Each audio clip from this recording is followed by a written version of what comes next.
One of the fascinating and dramatic stories of Jesus that I love to tell is the story of Zacchaeus in chapter 19 of the Good News according to Luke. It's only found in Luke. And why was this story not found in other narratives about Jesus? Uh, I believe it's the answer to that question is because it represented another string that was being attached to Jesus that had to be cut as Gentiles were invited to follow Jesus. The string that was being cut in this story is that for many early followers of Jesus, there were many requirements. The male head of the household had to be circumcised, a mark of the faithful. The rules and regulations as expansions of the Ten Commandments had to be followed. The ancestral bloodline had to be known and accepted for all. The creeds of faith had to be known and affirmed. And then, in the light of all this, here comes the story of Zacchaeus, a tax collector for the state, the enemy Roman Empire. Now, in that day, all tax collectors were crooks, and Jesus called them from the branches of the sycamore tree, and then, lo and behold, went to his home. That was really a bad scene. Go to the home of a crook? And Jesus was expected to tell the story of interrogation. What's your belief about God? Or do you know the rules and regulations of our way of life? Can you repeat the Krima, or creed, the Shema, or creed? But these questions were never asked. Jesus simply asked this stranger to tell his story. And it was a story told by a rich tax collector. Jesus heard the story and responded, Zacchaeus, you've discovered agape love. You've captured the way of faith. You're on the same page with me. Come on, let's take our journey together. In this story, the string of religious expectations was severed. No longer the mark of circumcision, no longer the creed, no longer a set of beliefs, no longer rules and regs. All that was severed and cut. I think this story is my favorite because of my experience in Angola. It was on Sunday morning, and I was scheduled to preach. The church in Angola, in the nation, was doubling in size in every 5 years.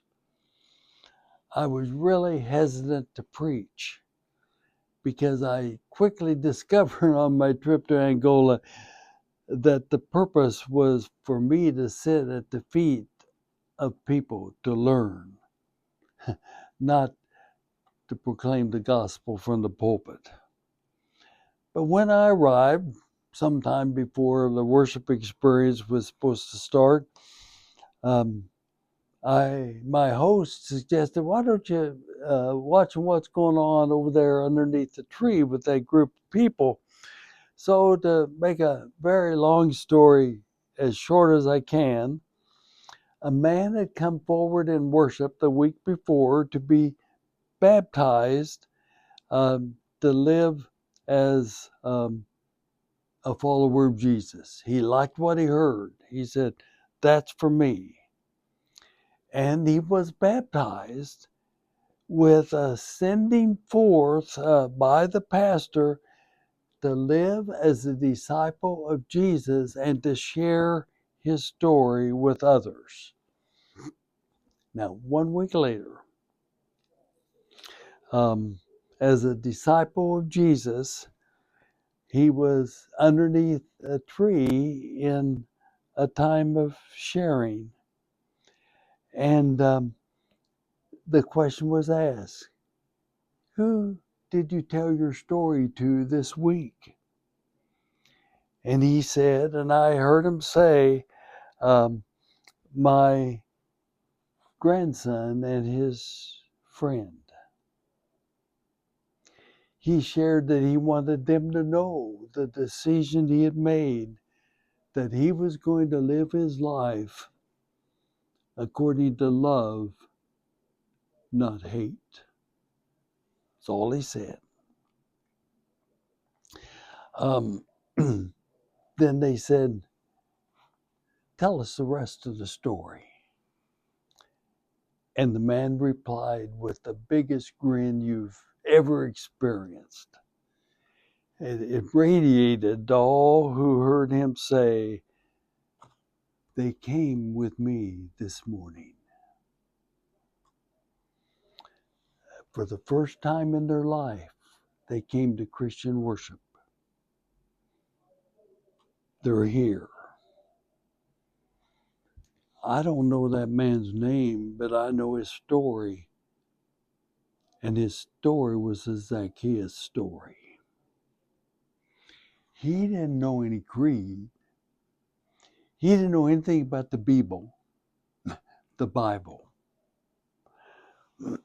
I later discovered he was illiterate. He couldn't read the Bible. All he had was his story to tell.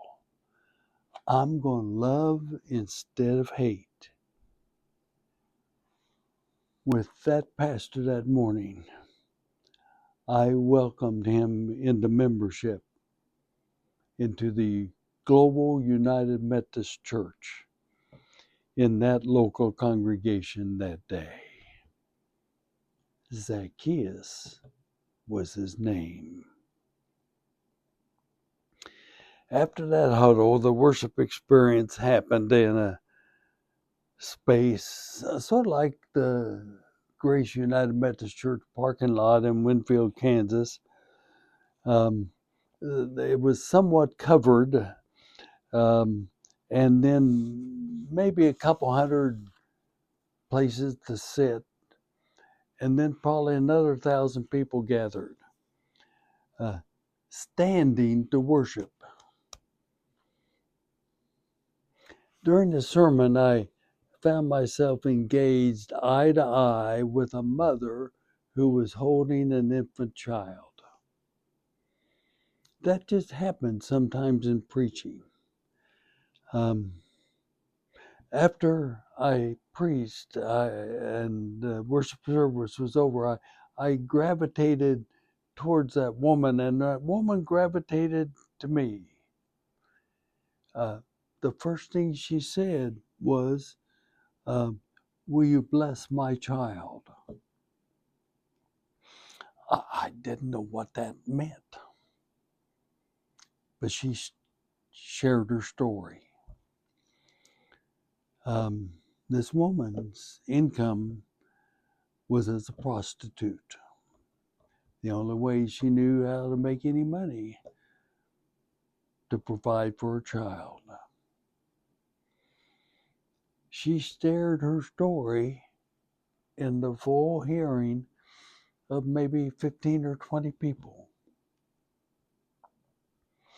I took the child in my arms and prayed, not knowing whether or not custom had been followed or not. And she left.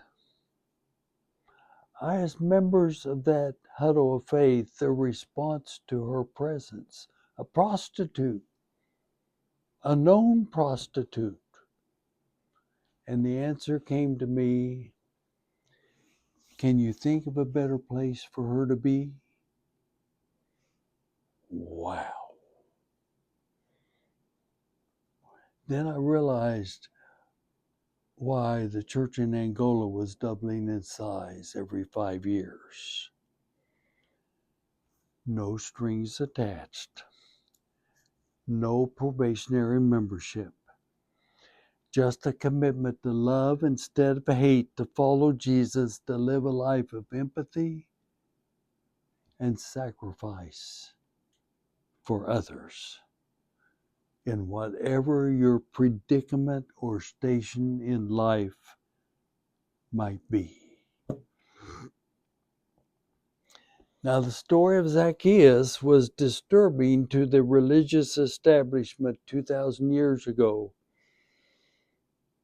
The text in the Gospel according to Luke was that the religious establishment's response was they were indignant and grumped.